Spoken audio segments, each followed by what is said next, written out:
Continuidade, meus irmãos, ao estudo da quinta retrasada, né? Que nós começamos aí, nós não pudemos estar aí na quinta passada. E agora nós vamos continuar a respeito do avivamento que nós estávamos falando, de Atos dos Apóstolos, né? Nós vimos Atos, capítulo de número 1. Em Atos, capítulo de número 1, a gente já aprendeu algumas lições, né, irmãos? A respeito do avivamento, a respeito daquilo que Deus fez naquela época e que Deus continua fazendo no meio de nós. Amém, meus irmãos? Amém. Que Deus continua operando poderosamente no meio da igreja. Então nós vamos aqui abrir a palavra em Atos dos Apóstolos, dessa vez no capítulo de número 2. Amém?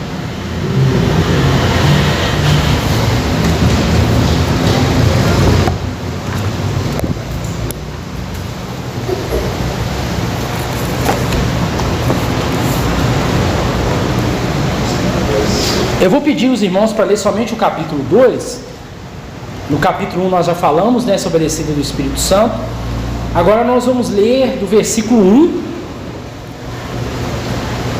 Nós lemos até o verso 38, né? Não foi na última vez que nós ministramos.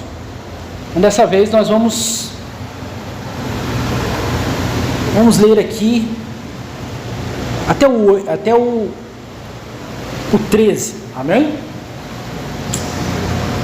Até o 13. Depois nós continuamos os outros versículos, amém?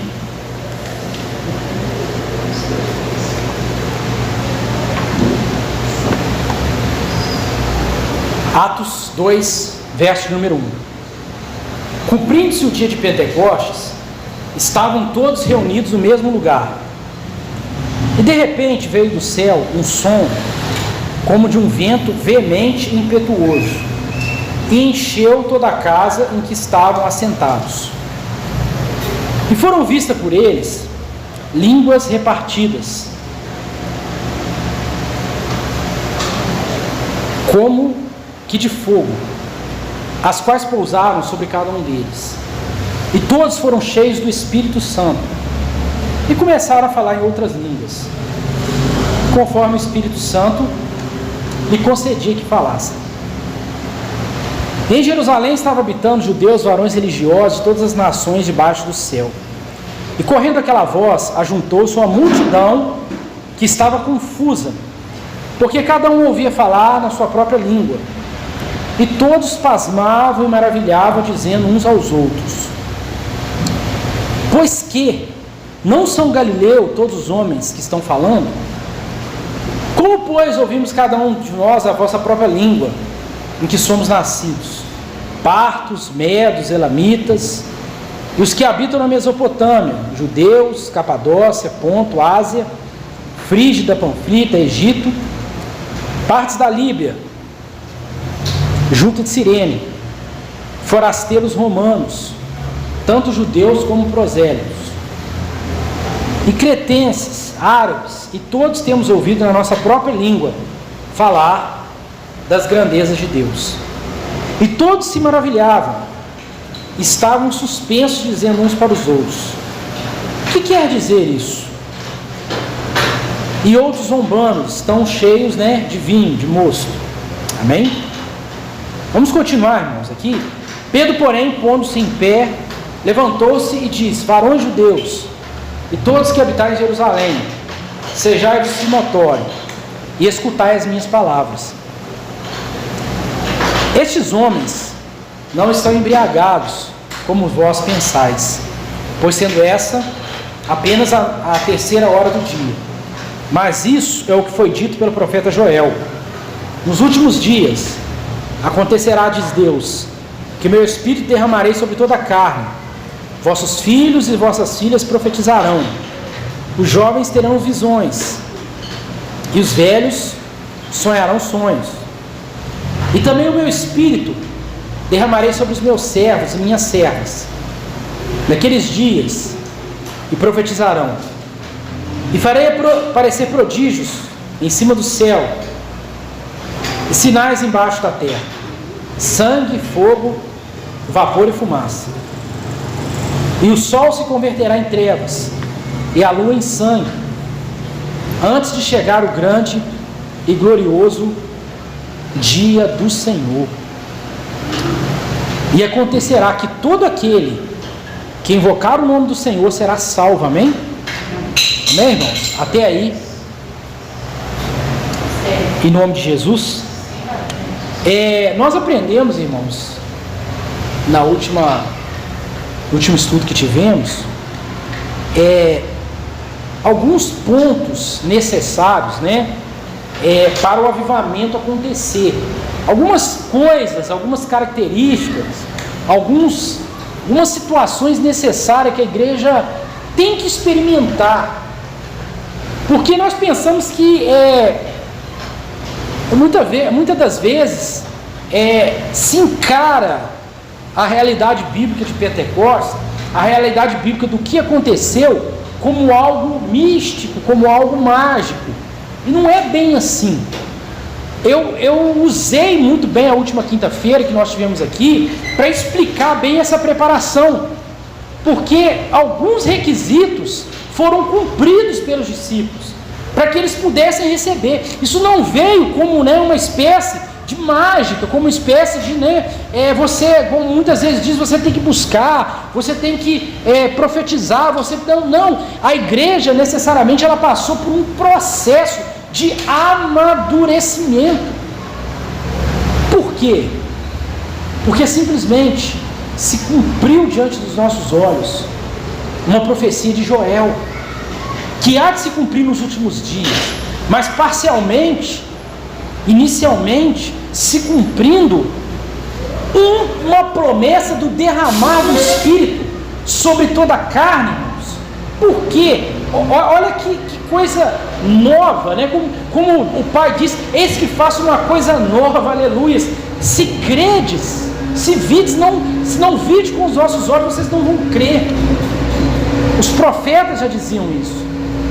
E quando eu falo isso, irmãos, é porque, olha só, como que era, só introduzindo aqui para a gente poder entender, como que funcionava o ministério do Espírito Santo no Antigo Testamento.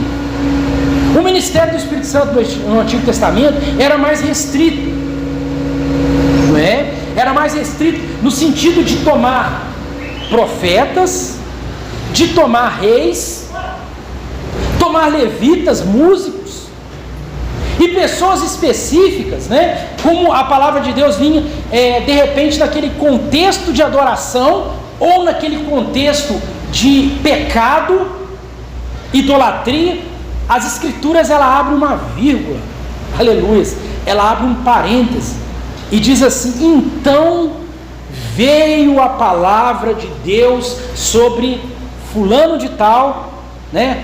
Profeta, filho de fulano de tal, profeta, servo do Senhor, assim diz o Senhor. E aquela pessoa era tomada pelo Espírito e liberava uma palavra profética. Ali ela estava sobre um ministério profético, um ministério de uma unção do Espírito Santo. Os levitas, quando tocavam, né? Então você tem reis como Davi, pessoas quando elas eram usadas com uma pena e uma tinta para poder escrever, elas eram tomadas pelo Espírito de Deus. Então era muito restrito. Você vê, por exemplo, Saul caminhava e diz que de repente Saul foi tomado pelo Espírito e começou a profetizar, né? Está aí Saul entre os profetas, ele era um rei. Então era uma coisa restrita a pessoas, a lugares específicos. E aqui você tem uma mudança que diz: derramarei meu Espírito sobre toda a carne. E aí, para continuar essa espécie de paradoxo, essa espécie de contradição, ele diz: até sobre os meus servos. Um escravo, um servo, recebendo uma profecia, que era algo, irmão Flávio, irmão Daniel, Márcio, algo que era restrito a reis, sacerdotes, e de repente a Bíblia diz que até os servos, os escravos, receberiam crianças. A Estherzinha, receberiam.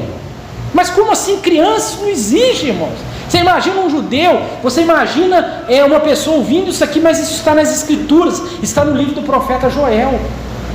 E aí ninguém entendeu nada. Pedro diz: calma, gente, calma lá, calma lá.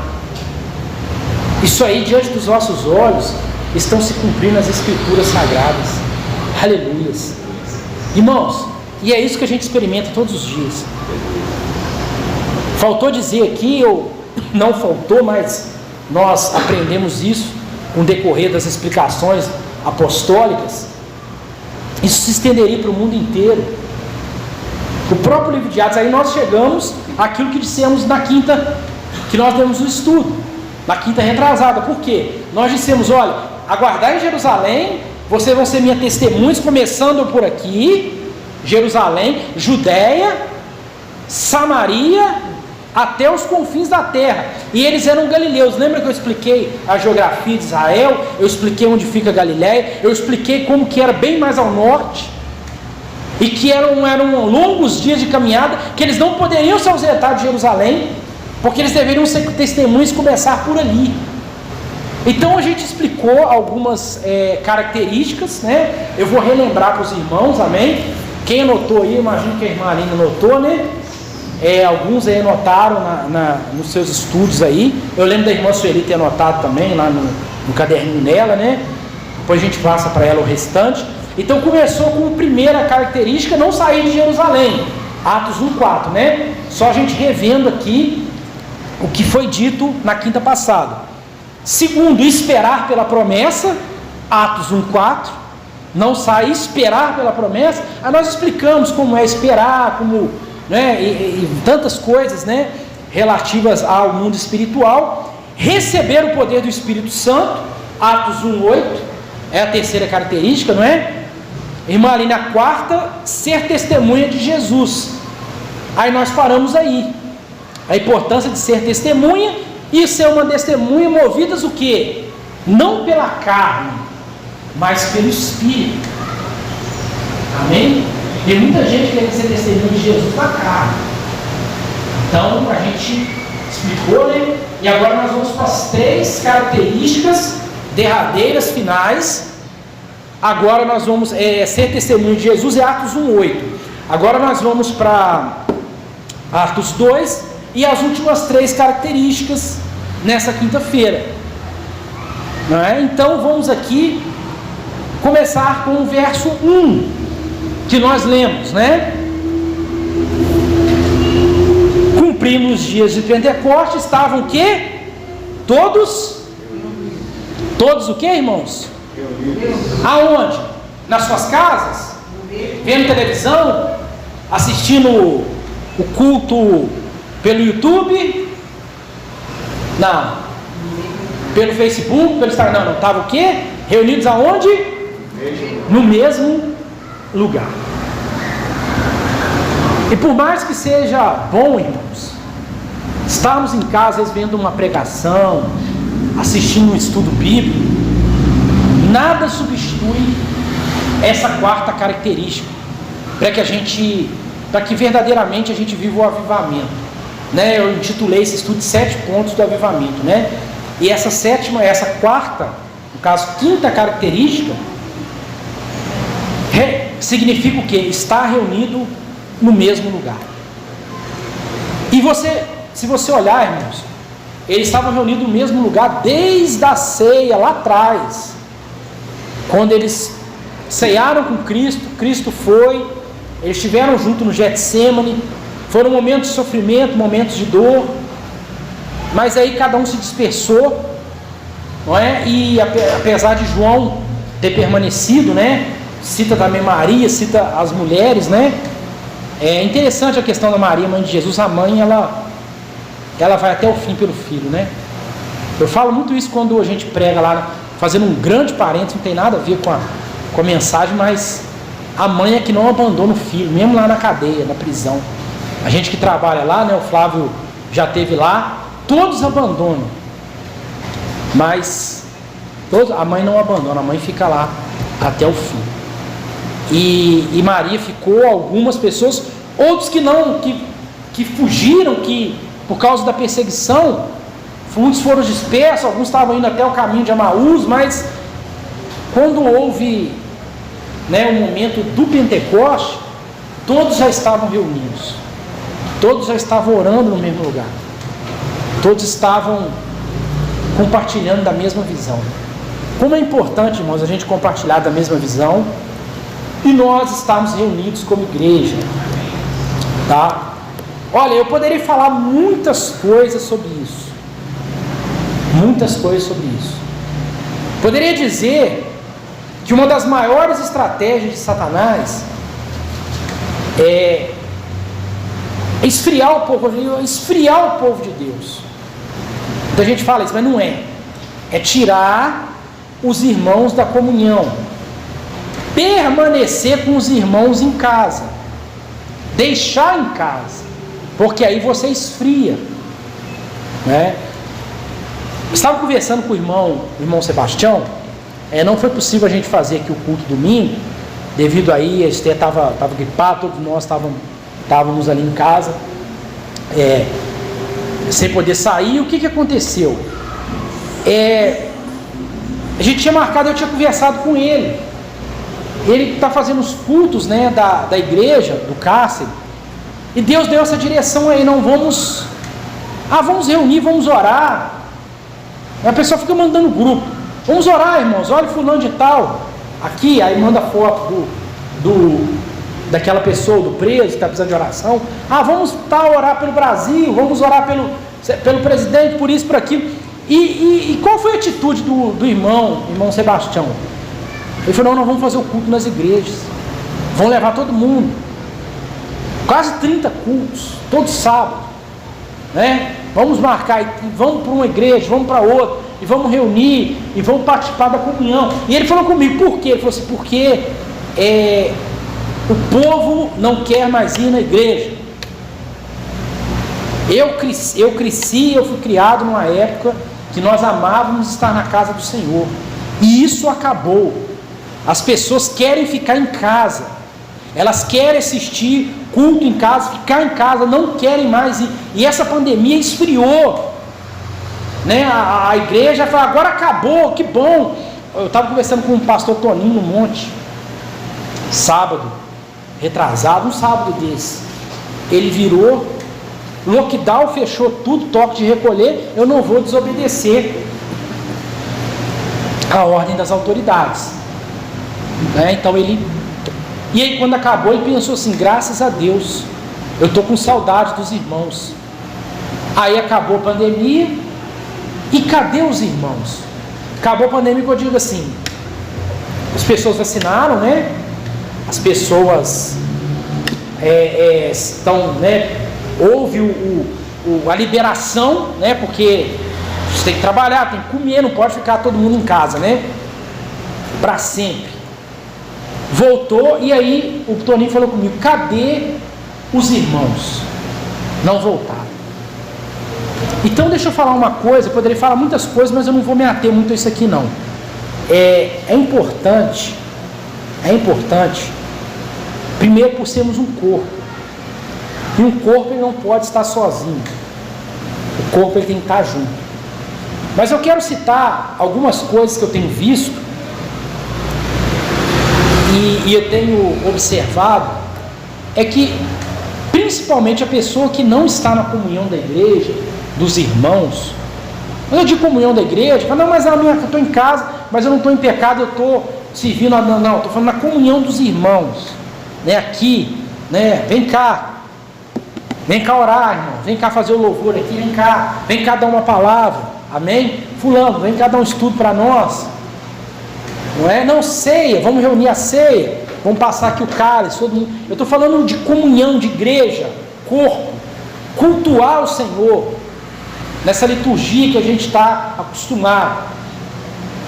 Isso evita os ataques de Satanás. Vocês sabiam? Vocês sabiam disso? Que quando a gente está em casa, quando a gente está fora da comunhão do corpo de Cristo, a gente está suscetível a todo o ataque de Satanás. E eu vou falar alguma coisa, vou aprofundar um pouquinho nisso daqui, mas coisa pouca. Para mostrar para os irmãos que isso é uma realidade que a gente não pode ignorar, tá? A gente não pode ignorar. Se você abrir a palavra de Deus, acho que é 2 Coríntios,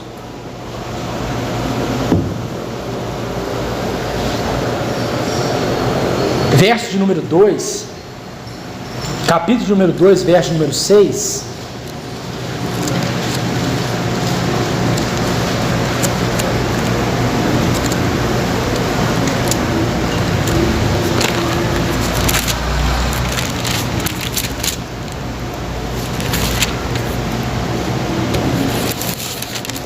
A gente vê quando eles estavam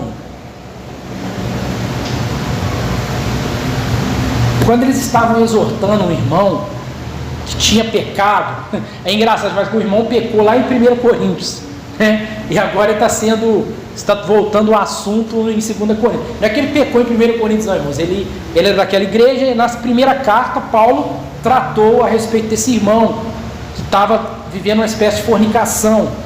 E Paulo foi muito duro com esse irmão, dizendo que esse irmão deveria ter sido expulso da igreja, deveria ter sido excluído. Só que o irmão, ele mostrou-se arrependido, não é? E aí Paulo fala que ele deve retornar à comunhão da igreja. E por quê? Era muito sério você ser excluído da comunhão da igreja. É muito sério e diz que ele ia ser tomado de demasiada tristeza, que talvez ele não conseguiria se voltar para os caminhos do Senhor. E aí Paulo falando que bastava a repreensão feita por muitos, publicamente, conforme fosse, o irmão mostrasse o arrependimento, e depois o que? Ele deveria ser o que? Imediatamente acolhido de volta. Tá? Vamos ler aqui para vocês entenderem, olha. 6. Basta ao tal, né, esse irmão que pecou, a repreensão feita por muitos. Olha só, ele não manda aqui somente os líderes, né? Ele fala, não foi uma coisa tão grave, tão escandalosa, que precisava acertar o negócio, né? Precisava ser feito um acerto. Mas aí olha o que é o entendimento de Paulo, tá? Depois nós vamos ver também como pensavam os pais da igreja a respeito disso, tá? Sobre isso aqui, olha só. De maneira que, pelo contrário, deveis antes o que? Perdoá-lo e consolá-lo. Está vendo? Para que tal não seja de modo algum devorado em demasiado o que? Tristeza. Os irmãos consolam os outros. Sabia disso? Sabia que tem gente que vem para a igreja todo machucado, ferido, tá? Eu não estou falando de gente às vezes que teve um outro ministério, sofreu uma decepção, mas que conhece a palavra, né, sabe que aquilo ali não é obra de Deus, é obra do homem, é obra do inimigo. Mas eu estou falando de pessoas que vêm do mundo machucadas, cheias de trauma. A vida inteira eu ouvi, eu não tive pai. Um exemplo, não estou falando de mim, estou falando uma pessoa, a vida inteira eu não sei o que é um pai, mas eu aprendi o que é ter um pai, o meu Pai Celeste, amém? Eu nunca tive pessoas que se importassem comigo, mas na casa do Senhor eu tenho pessoas que me acolhem, que me amam. Então são pessoas que recebem um consolo exatamente para não afundar em demasiada tristeza. Pessoas que poderiam já teriam se matado, irmãos. Pessoas que teriam se afundado nas drogas, teriam se afundado na bebida e na prostituição, mas ela encontrou na igreja, na comunhão dos irmãos, algo que... Dá uma olhada no seu carro, que é que tira ali, ó. Não, né? Amém. Não fossem tomados de demasiada tristeza. Essa era a função da igreja. Aí Paulo pensou assim, por que não vou fazer isso com o irmão? Se ele se resolveu, né, ele decidiu se arrepender e voltar para a comunhão. Ele não pode pôr empecilho para os irmãos estarem aqui. Vocês estão entendendo, irmãos? A gente não pode ficar, olha, eu não gosto desse trem de gravar por causa disso, mas certa vez, numa igreja, lá na Itália, né, não aqui em Muré, na Itália, um determinado pastor, tudo que eu pedia, né, eu como ovelha, como obreiro, tudo que eu pedia, me propunha a fazer, ficava colocando um monte de pontos, sabe? Não, mas isso é isso, o irmão vai achar aquilo, aconteceu isso, o irmão falou isso. Aí eu falei, eu não quero saber o que falou, eu quero saber o que você acha, o que o senhor acha. Então fica colocando um monte de contratempo, um monte de ponto, um monte de dificuldade, que você desanima de fazer a obra de Deus. Né? Tudo é difícil, tudo você tem que ficar convencendo, não, mas por quê? E parece que é uma coisa que parece que as pessoas, em vez de estar estimulando as pessoas a vir na casa do Senhor, estimulando as pessoas a fazer a obra, estimulando as pessoas a estar na comunhão, fica colocando empecilho e transformando as pessoas em espectador. Você vem aqui, assiste, vai embora, a sua casa está ótimo, assistiu, sentou, está aí, vai embora. E é isso que Paulo não traz o irmão, ajuda o irmão, consola o irmão. Aí olha continuando o texto que diz, porque se alguém me contristou ou entristeceu, não a mim, mas em parte para vos não sobrecarregar a vós todos, ou seja, foi a mim, então deixa na minha conta. Basta tal uma repreensão feita por muitos, né, o 7, de maneira que pelo qual deveis perdoar, consolar, para que não seja de tal modo devorado de demasiada tristeza.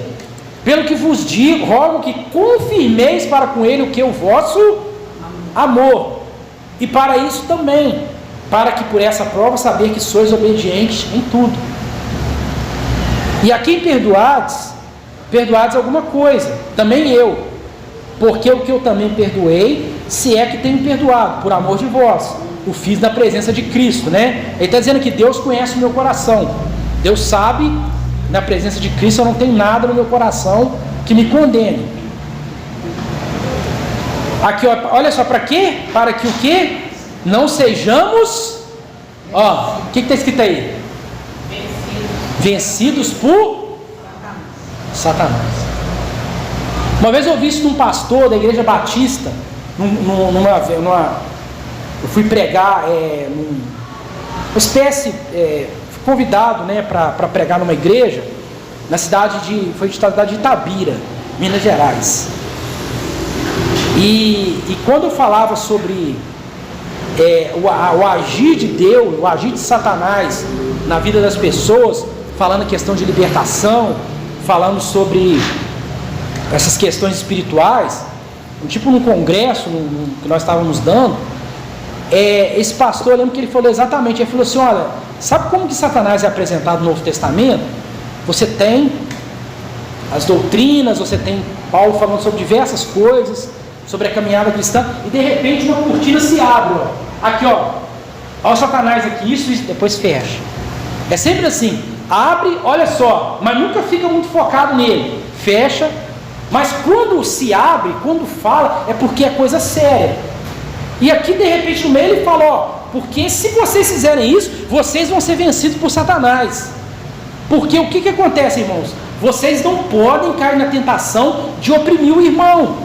Vocês não podem cair na tentação de endurecer o coração relacionado ao seu irmão. Então, quando há esse endurecimento de coração, há uma barreira espiritual aonde Satanás ele passa a habitar. Irmão, Satanás não está só na prostituição, não. Lá na esquina, na droga, lá no álcool, na bebida, na esquina lá da boca de fumo, não. Ele está no meio do corpo de Cristo, no meio daquelas pessoas que não liberam o perdão, que estão com o coração duro, dizendo, eu não vou mais na igreja, por causa de fulano de tal. por causa de tal situação, por causa disso, daquilo, porque eu estou muito bem aqui. Então, irmãos, essas feridas, essas coisas da caminhada, essas coisas que nos acontecem, essas dificuldades, se você colocar aquilo no seu coração e transformar aquilo em um empecilho para você ir na casa de Deus, por causa de algum endurecimento do seu coração relacionado a um pastor, a um irmão. Tem gente que está com o coração duro para o corpo inteiro. É um sistema religioso. Eu estou fora do sistema religioso. Isso tudo é um sistema de Satanás. Pessoas que generalizam, irmão, estão dando lugar ao capeta. Mas o diabo está fazendo a festa. Aqui Paulo está dizendo: não deixe o diabo tripudiar, fazer a festa no meio da igreja. Tratem o irmão com carinho, converse com ele. Se ele aceitar a repreensão, não, eu vou me submeter, tudo aceita, acolham ele. Agora, se ele virar e falar: não, eu quero continuar tendo essa relação ilícita, se eu não me engano, eu acho que era com a tia, né? Madrasta, alguma coisa assim, eu não me recordo, mas era alguma coisa escandalosa. Vamos dar um exemplo aqui, eu não vou deixar esse meu caso, eu não quero deixar, então, aqui você não tem como você continuar na comunhão dos irmãos. Mas Paulo fala: não, dá uma chance para ele, converse, se ele aceitar, se ele se arrepender. O que Jesus diz, irmão? Se o irmão pecar contra ti, vier para você o quê? Arrependido, não é? Você deve perdoar o quê? 70 vezes 7, quantas vezes for. Acolham, tratem com... Irmãos, isso é muito sério, isso aqui. Nós temos que começar a vencer essas barreiras, essas fortalezas de Satanás, tá? Então isso aqui é um entendimento de Paulo, um entendimento de Paulo relacionado a uma determinada situação. E Paulo ali, ele faz como eu aprendi com esse pastor: ele abre a cortina, aqui, a fortaleza dele aqui, o ardil dele aqui, fecha isso, não deixa não. Então, não dê lugar, amém? Aí a gente vai lendo, vai estudando, a gente vai aprendendo muita coisa. Vamos ver aqui qual é o entendimento dos pais da igreja. Conhece aqui, Daniel? Só você tira aquela capa verde, fica bem mais bonito sem a capinha, Isso aqui são os primeiros pais apostólicos da igreja, né? Então são as pessoas que conviveram com os apóstolos e pessoas que viveram ali no século 100, no século, logo até antes mesmo disso, e eram chamados pais da primeira igreja. Então, eu lendo uma das cartas, a carta não é de Inácio, carta de Inácio aos Efésios, tá? Isso está no Pais Apostólicos, que você tem Clemente, você tem Inácio de Antioquia, Policarpo de Esmirna, e várias pessoas que viveram na época dos apóstolos. Eles eram a liderança da igreja, e eles escreveram cartas. E aí agora essas cartas estão aparecendo para nós, E a gente vê há muita semelhança com os escritos de Paulo, porque eles são discípulos de Paulo, Pessoas que viveram ali e são discípulos dos apóstolos. Então, eu analisando aqui, eu separei aqui uma passagem, está na página 86 de Inácio ao Efésios, carta de Inácio aos Éfesos, o versículo de número 13. Olha o entendimento desse homem aqui. Gente, isso aqui é lindo. Isso aqui é lindo. Lembra que eles estavam reunidos no mesmo lugar, não tá? E uma das características é a gente está reunido. Eles receberam o Pentecoste, o avivamento, porque estavam reunidos aonde? No mesmo lugar. Lembra que eu falei com vocês de alguns avivamentos, que aconteceu no mundo, alguns derramaram o Espírito? Falei da Rua Azusa, eu falei lá de País de Gás, e eles estavam reunidos na igreja orando, Eles buscavam juntos, vamos buscar, vamos orar. E aí o Espírito vinha e tomava aquelas pessoas. Então é muito importante isso. Olha o que diz aqui Inácio aos Efésios. o versículo de número 13 dessa epístola, 13, né, uma epístola pequena, ele diz assim, ó: esforçai-vos para reunir o que mais frequentemente. Olha só, né, antigamente tinha muito mais culto, né, irmão? Está só diminuindo. Você repara nas igrejas como é. Eu estava conversando até com o irmão Sebastião a respeito disso, quando a gente estava conversando sobre essa questão da igreja, que os irmãos estão frios. E um dos grandes motivos, eu nunca tinha percebido isso, a gente sempre assimilava isso ao pecado. Assimilava isso o quê? Prostituição, porque está em adultério, está em pornografia na internet, e está em desonestidade na rua. E eu nunca os meus olhos se abriram para a questão dos irmãos estarem reunidos cada vez com menos frequência.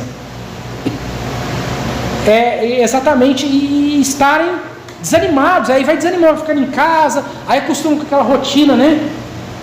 Casa. E tem gente que ainda vê, irmão, novela, vê Globo ainda, vê aquela pataquada lá, tudo, fica vendo novela, Big Brother, e vai, filme, fica naquilo ali a vida toda, né? Fica no videogame, fica na rede social, vai acostumando e vai esfriando. Aí por isso, olha, parece que está escrevendo para os dias de hoje, né? Esforçai-vos, irmãos, esforçai-vos para reunir com mais frequência. Amém? Para reunir o que? Mais frequentemente. Aleluias. Para o quê? Olha só que interessante. Para o quê? Para agradecer e louvar a Deus. Irmãos, eu não estou tratando isso aqui como texto das Escrituras, não. Isso aqui é um texto, um livro, né? Não é Bíblia isso aqui, não. Mas é muito interessante porque isso tem a ver com o que a gente está vivendo hoje. Para o quê? Simplesmente para agradecer e louvar a Deus. Olha só, agradecer e louvar. Estou louvando. O que você vai lá fazer o quê? Vou louvar a Deus. Eu vou agradecer a Deus.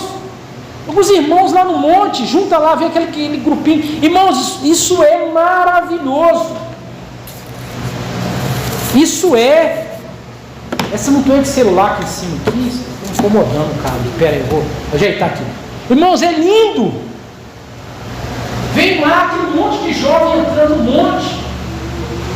E aí eles começam a bradar, a louvar, a gritar: Senhor. E aí um começa no violão, uns começam a dançar, outros se prostram no chão, começam a chorar. Simplesmente eles estão ali, o que poderia estar em qualquer outro lugar. Mas eles estão ali o que? Só para agradecer, louvar a Deus. Bendito e louvado seja o teu nome. Todo o livro de Salmo, irmãos, é uma repetição. Eu não vou dizer que chega a ser chato, não, porque está repreendido em nome de Jesus, não é. Mas um ímpio que pega aquilo, ele faz, uma pessoa, um crítico literário, ele vai dizer o seguinte: isso é uma repetição, mas é uma repetição, aquilo é tão espiritual, irmãos, quando você vê, que tudo se resume à mesma coisa: louvar e agradecer ao Senhor. E eu tenho certeza que ali eles estavam reunidos. Aleluias! Porque Davi falava: eu quero viver 1000 anos, melhor. Diga. Um dia nos seus atos, fiquei 1000 anos em qualquer outro lugar ou fora da tua presença. Né? O Salmo 73 de Asaf, todas aquelas dúvidas, simplesmente ele entrou no templo, ele entrou na presença. Não é? Aí vocês pensam que é só que ele teve uma visão dos céus? Eu acredito, poderia, mas simplesmente ele estava observando a congregação dos ímpios, né? Ele estava olhando para os ímpios. Mas a fazenda deles só cresce. Os filhos deles são cada vez mais bonitos, mais, né, vivendo e nada de ruim. Mas aí ele chegou, ele viu, ele deve ter visto aqueles sacerdotes fazendo trabalho no templo. Ele deve ter olhado ali, se ele estava se ele conseguiu, se ele entrou no santo, a gente não sabe, mas ele olhou o menorá, os pães, a cortina ali, e o altar de incenso, ele olhou todas aquelas pessoas servindo a Deus, do lado de fora, aquelas pessoas pregados, e falou, gente, isso aqui é melhor do que qualquer coisa. Amém? Amém. Quando ele entrou no templo de Deus, tudo fez sentido. Meus irmãos, eu já até agarrei no negócio que eu devia ir mais para frente, mas isso mexeu muito comigo, irmãos, quando eu li aqui, que a gente deveria se reunir com mais frequência. E só para terminar, um versículo simples aqui, ó, diz assim: quando vos reunir com frequências, olha só, as forças de Satanás são abatidas. Olha só, as forças de Satanás são abatidas, e sua obra de ruína é dissolvida pela concórdia da vossa fé. Quando amém, e todo mundo vai orando, aquele manto, aquele mistério, todo mundo orando, vou orar pela família do Márcio, orar pela família do Edmilson, amém. Aquilo vai dissipando as trevas, irmãos. Tudo que ligados na terra será o quê? Ligado no céu. O que desligados na terra será. A gente liga aqui, irmãos, é ligado no céu. Tá bem? Acha esse versículo para mim, vamos ler isso aí. Não, procura só você, pastor. Deixa eu continuar o mistério aqui. Só para eu terminar o versículo. Nós vamos ler isso aqui, que isso é um mistério. É mistério de Deus. Ó, não há nada. Aí nós vamos chegar ao ponto que eu falei do que eu li em 2 Coríntios 6. Ó, 2 Coríntios 2,6, né? Ó, não há nada mais precioso que a paz, que põe abaixo todas as guerras das potências aéreas e terrestres. Ele está falando, a paz dissipa tudo isso. Se você está em paz com o seu irmão, acabou. Dissolve toda a hoste de Satanás. Então, irmãos, é isso aí. Ó, o irmão te ofendeu, você está ofendido com a igreja, você está chateado com uma coisa, e você está vivendo um dia difícil, o irmão chega, te consola, te conforta, e vocês entram em concordância, vocês estão juntos, nós nos reunimos, dissipa-se as trevas terrestres, aéreas, espirituais, tudo. Por isso aqui, qual que é a exortação do irmão aqui que nós lemos? Que viveu ali naquela época, conheceu Paulo, conheceu os apóstolos, então é uma testemunha aqui ocular, primária, né? Isso que é uma fonte histórica primária, não é? O que ele diz aqui? Esforça para reunir com mais frequência, quanto você puder, tá? Vamos ler, pastor?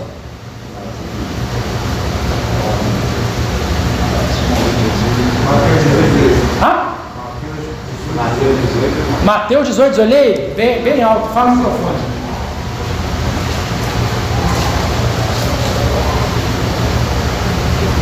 Vou falar algo aqui. Em verdade, vos digo, se dois entre vós sobre a terra concordar a respeito de qualquer coisa, e porventura pedirem, ser-lhes concedida por meu Pai, que está no céu. Porque onde estiverem 2 ou 3 reunidos em meu nome, ali estou no meio. Amém. Melhor ainda, não era esse versículo, mas melhor ainda, olha só. Eu vou me fazer presente se 2 ou 3 estiverem reunidos em meu nome, no ajuntamento da igreja, tá? E você tem a outra passagem também que diz: o que concordares na terra será ligado no céu. Então, que ligados aqui é ligado no trono de Deus. Então a gente tem que pensar nisso aí, tá? Ó, vamos passar aqui, depois a gente procura isso aí, porque ainda tem mais 2 pontos aqui pra gente não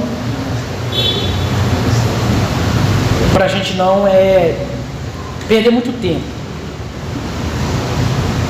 Não, a gente não está perdendo tempo, né, irmão? A gente está ganhando. Mas é necessário a gente prosseguir nesse mistério. Verso de número 38 de Atos 2. Amém? Vamos ler? Amém? Vai na paz, Deus abençoe. Vamos lá, Atos 2, 38.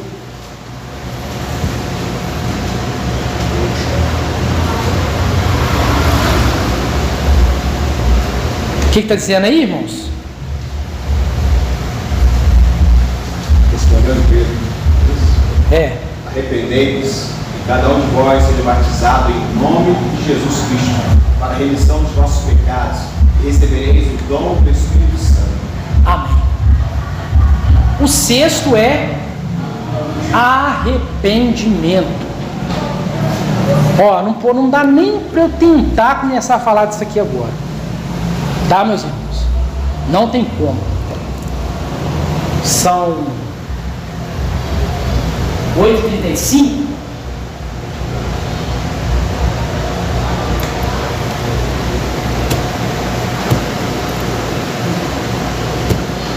Mais um pouquinho?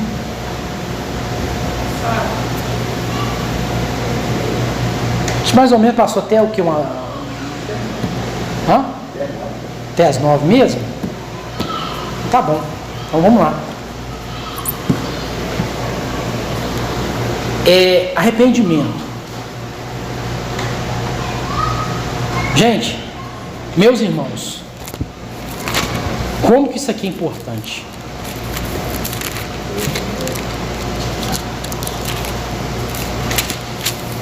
Vou até ler aqui. Ouvindo isso, compungiram os 37 em seu coração e perguntaram a Pedro, demais apóstolos: que faremos, pois, irmãos? Disse-lhe Pedro: arrependei-vos, cada um de vós, e seja batizado em nome de Jesus Cristo, para perdão dos vossos pecados. E o que acontece? Recebereis o quê? Recebereis o quê? O dom, o poder do Espírito Santo. Está vendo que não é algo místico? Que não é algo mágico? E que não é algo assim, de qualquer jeito? Primeiro você precisa passar pelo processo de arrependimento, conversão. Vocês entenderam, irmãos? Entenderam porque a multidão olhou? Mas por que não aconteceu com a gente? Vocês estão entendendo? Por que não aconteceu com a gente? Eles estão falando, e nós estamos na mesma festa, não é? Nós somos da mesma religião. Olha só, nós somos da mesma religião, nós estamos na mesma festa, festa de Pentecoste, nós estamos servindo ao mesmo Deus. E o que Pedro acabou de dizer? Um profeta se levantou, né? Pedro tomado aqui em profecia mesmo, né? Ele está dizendo que é o cumprimento de Joel capítulo 3. Não, se é toda a carne, porque lá, né? Não parece uma contradição? Toda a carne, até no céu, até nas crianças, vai ser derramado o Espírito. Porque lá e não aqui. É sério, irmãos, mais ou menos a ideia é essa. E aí perguntaram: o que faremos? Nós queremos. No entanto, que foram que agregados 3.000, né? 3.000 almas. No verso 41. Vocês querem receber o dom, o Espírito? Vocês vão receber, arrependendo e convertendo. Então não existe, irmãos, não existe dom do Espírito sem arrependimento. Não existe recebimento do poder de Deus sem conversão e sem a gente deixar aquilo que a gente precisa deixar. Eu fiz essa introdução, realmente não tem como. Eu preparei algumas coisas. Eu vou em Isaías 30, eu vou em Salmo 32, falando sobre isso. Então eu vou deixar isso para um próximo estudo, tá? Exatamente. Agora a gente pega um pouco mais pesado. Eu falei, no sexto é arrepender, tem o sétimo, que é mais profundo ainda, que é o que? Livrar dessa geração perversa. Já leu aí? Não. Livrai-vos dessa geração perversa. Qual que está o verso? 40. Esse é o sétimo. Então o sexto e o sétimo vai ficar para o próximo estudo. Irmãos, há uma geração perversa em que está cada vez mais com mais barulho, mais oportunidade e cada vez mais ecoando sua voz por aí. E se a gente não se... E olha, isso aí não é Deus vai fazer por você, não. O Espírito ali, você vai receber. Né? Arrepender-se, converter-se, o quê? E recebereis o dom do Espírito Santo. Não é você que vai vir para você. Você vai receber, Deus vai te dar. Agora livrar da geração perversa é com você. Aí é contigo. É algo que você tem que fazer. Tá? Aí nós estamos caminhando, pelo que eu entendi do Espírito, os 7 pontos para recebermos, para o avivamento acontecer. 7 pontos para o verdadeiro avivamento. Primeiro, não sair de Jerusalém, Atos 1:4. Segundo, esperar pela promessa, Atos 1:4.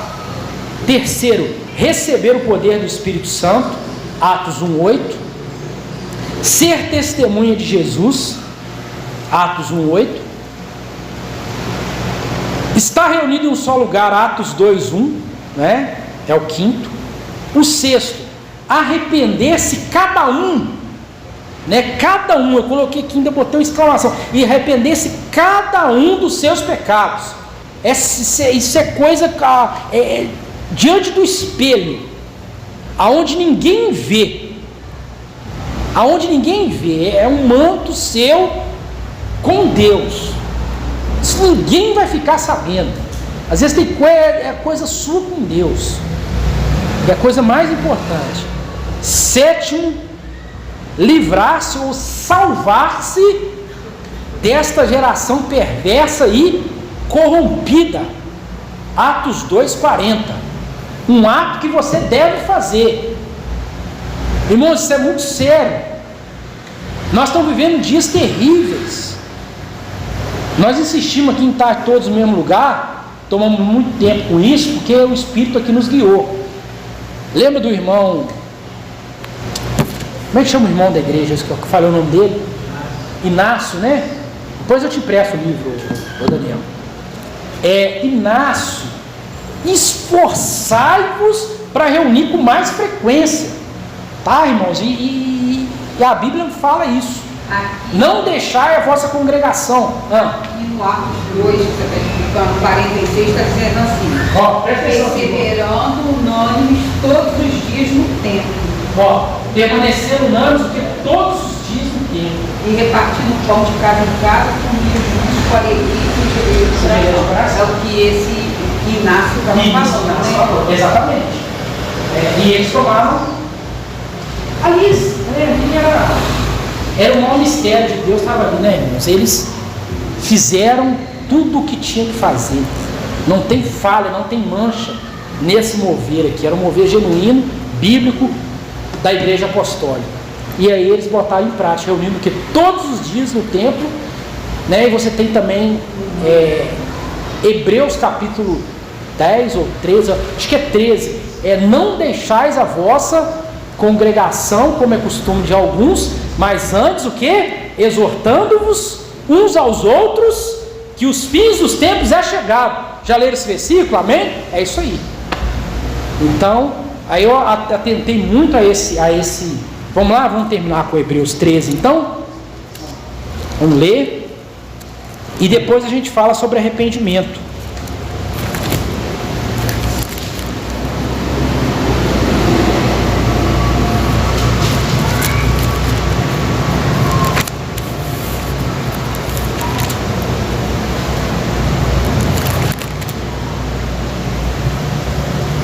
Irmãos, onde é que está? Isso é 13 mesmo? E não deixeis a vossa congregação, como é costume de alguns. Será que é isso mesmo? É 13? Quem achar aí, me diz o versículo, por gentileza.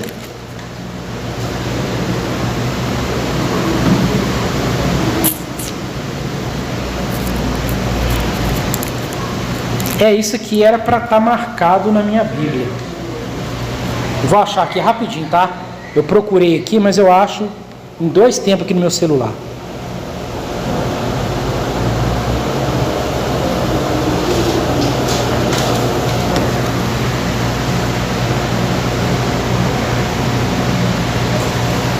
Hebreus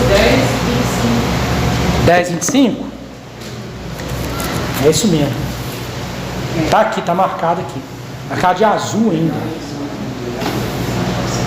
Hebreus 10:25 diz o que, irmãos? Vamos abrir todos para a gente finalizar aqui. Não deixando a nossa congregação como é costume de antes, o que é admoestando-vos uns aos outros, tanto mais quanto vedes que vai se aproximando daquele dia com D maiúsculo, né? Exortando uns aos outros, é constante, é diário. Eles se reuniam sempre.